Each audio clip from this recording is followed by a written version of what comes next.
Good morning, good afternoon, good evening, y'all. Today, Jack back here, and we're gonna be working on the 2JZ. As you can see, I flipped them upside down. I also painted it, put the freeze plugs in, painted those so they're red to go with the Fiero. And today, I already got the bearings in the main caps and in the main caps and then there.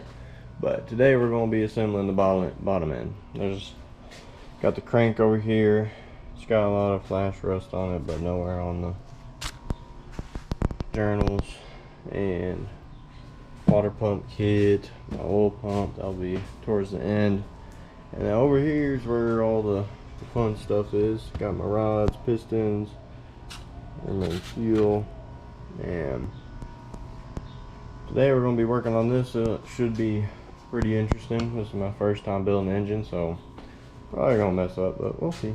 So I'm gonna start by, got my little manual over here telling me what I need to look out for in the specs and stuff. So we're gonna do that first, put the crank in, and then put some plastic gauge in there and see if our clearances are good. If that's good, then we'll move on to putting in the rods and pistons and all that, and then keep going from there. So I will probably, I don't have anywhere to set y'all down, but I'm going to I got some assembly lube. So what I'm working with today, got some assembly lube. I'm gonna put it on here, then put them here where the thrust washers go, put the thrust washers on, put the crank in, and then put the main caps on, torque them down, all that jazz, and then see what the plastic gauge says, and if it's good, then go from there.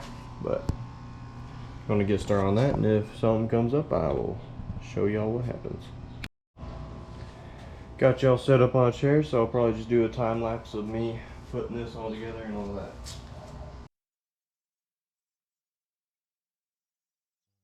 Y'all, so here I start putting the assembly lube on the main bearings. That way I can put my crankshaft in. And quick note here, use gloves. At the start I didn't. I was just using my bare hands, but then I switched to gloves. So I started doing that, and then after I get lubed up, I put some lube on. I believe it's the third one where the thrust washers go in. I put some lube there so the thrust washers will stay in there. And quick note on the thrust washers, there's two little grooves. You're going to want to face those outwards, not towards the inside. So make sure those are facing outwards, not against the main journal. And so I go ahead and put those in using some assembly lube so they'll stick to the place where they need to go. And then next up, I'll put the crankshaft in. But as you'll see, the thrust washers, or at least one of them, they slip out because I hit it with the crankshaft, as you'll see in a second. But I think I make sure that's clean. Yeah, make sure before you do all this that your crankshaft is completely clean. You don't have anything like dust on there. I use just brake cleaner and then some shop rags. So go ahead and do that really quick. Some people are here for the roof. Then set that puppy on in. And initially what I'm doing here is, you'll see in a second, is I go ahead and lube up the main caps over there, and then I set them in. I think here my thrust washer rotated, so I think I just spun it back around. If it gets rotated at all, you can spin them back around. I found that out watching another YouTube video, but here I am getting the plastic gauge ready. Even though I took it to a machine shop, I'm still going to double check that all of my clearances are good. So using plastic gauge, well, here I'm actually putting the studs in.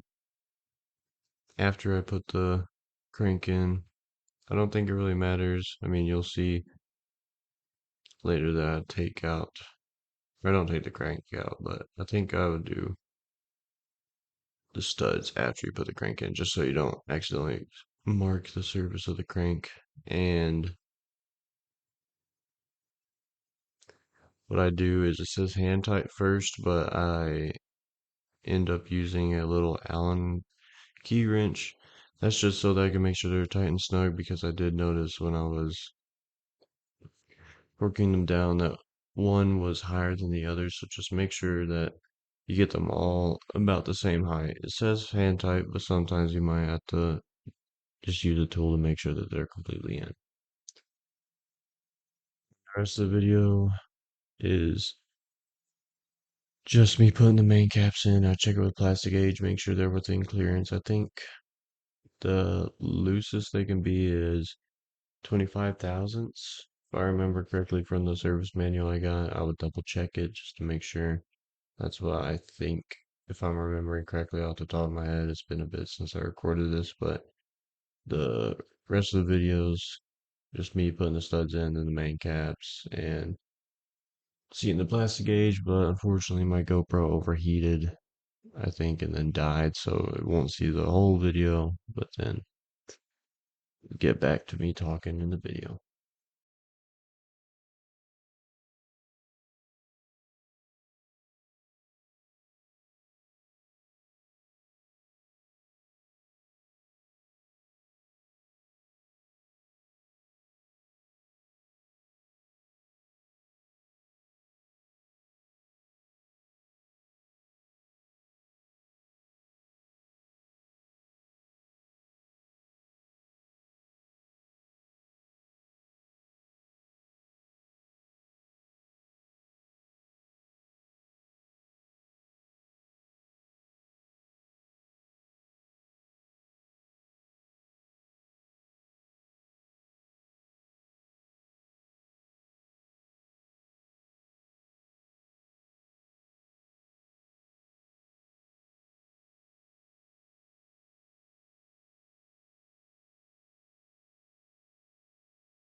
Alright, after my camera dying, we got the main crank installed and it spins freely.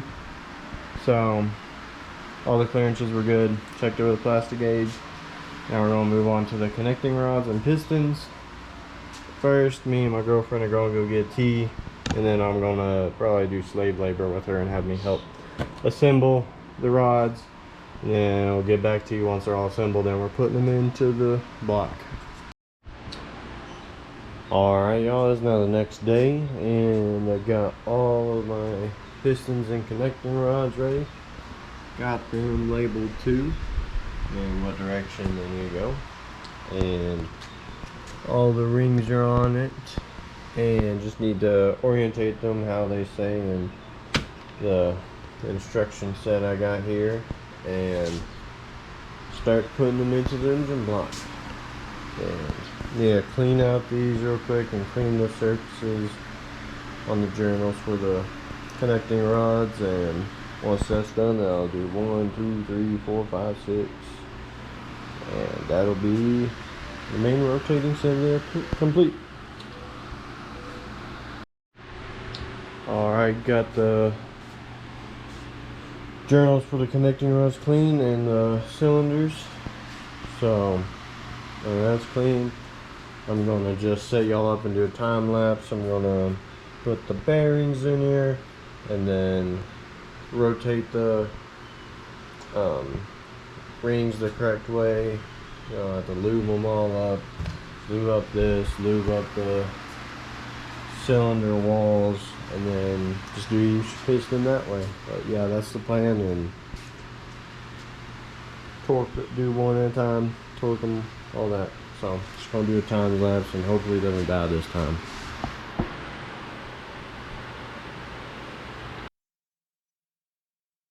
Also, in this part of the video, I am putting the pistons and connecting rod assemblies in, and I went ahead and did that off camera just because it takes a bit. Basically, when you're doing it, make sure you use a lot of lube when you're putting it together. The wrist pins for the no, the wrist pins are what you put in there, but the little clips you put in at the end, those are very hard to put in. I find that if I push the side that isn't open in first and then I'm able to close it with the open end, just using your fingers, it'll be tight, but it'll work. And so after doing that, I put the connecting rod bearings in, lube them all up, and of course I looked at my spec sheet and made sure that I had the right orientation so that the intake valves are on the right side, exhaust valves are on the right side, as they are different pockets for those valves. I believe the one of them is bigger and deeper than the other. I can't remember off the top of my head, but just make sure you're doing that. And I like to number them and then put an arrow towards which way they go in. Like I put an arrow towards the front where the pulleys will go. And then next, I'm just lubing up my cylinders and also lube up. I got this Wiseco piston ring compressor. It's just a tapered, solid piece. It's not like the clamp one. I found that it worked pretty good. I would recommend. It's 30 bucks. I mean, if you're not like building engines every week and using different sizes, it's pretty good. So I go ahead and start putting first one in. I do grab that hammer just so I can tap it as it starts getting snug. As you can see, it's my first time using that ring compressor and I'm not too sure, but after that it goes pretty smoothly. I do think on one of these cylinders either the ring or I get the piston caught. And then on this one I had it at top dead center. I would recommend for your like first ones just do bottom dead center, that way it's easier to get the connecting rod caps on and tighten those bolts or the bolts up. On the connecting rods it was kind of a pain, but I was able to reach in there thankfully and tighten them up. And trying to think if there's anything else to note here. I do think on one of the mine I do get the piston the connecting rod a little cockeyed. Just make sure that when you're going in, have it rotated completely like flat so that it's lined up perfectly. Pretty common sense, but I think on one of these I do mess up and so I had to take it either back out or had to shimmy it or something, but yeah.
Alright y'all, sorry y'all couldn't see the full time lapse. My GoPro overheated, but as you can see, got all the pistons in, got them all torqued down underneath.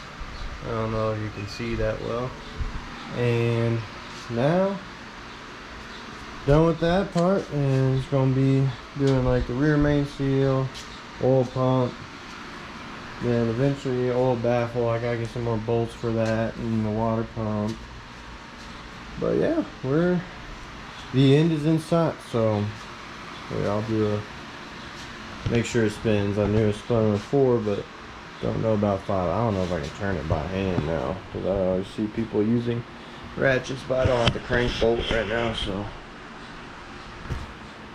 here, hold on, I got an idea.